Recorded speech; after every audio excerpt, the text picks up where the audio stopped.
Hey guys, I'm Om here, and in this video I'm going to show you how to open the blocked computer management program and how to fix it.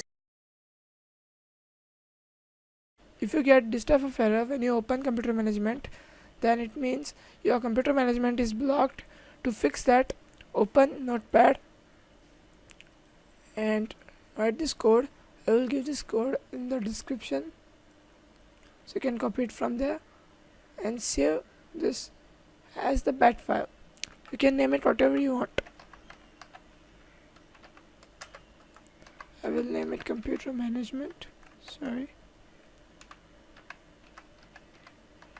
Computer management .bat.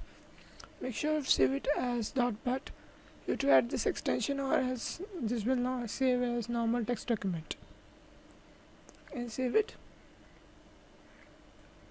Now, don't open this bat directly by clicking on open or double clicking on it.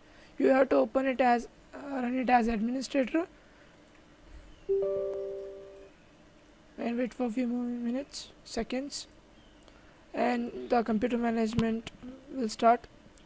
As you can see, the computer management has started, and now you can use the computer management. So that's how you can open the computer management. So thanks for watching. Please subscribe. If you have any questions, you can comment down below, and if you like this video, hit that like button and also visit my blogs, and I will see you in the next one.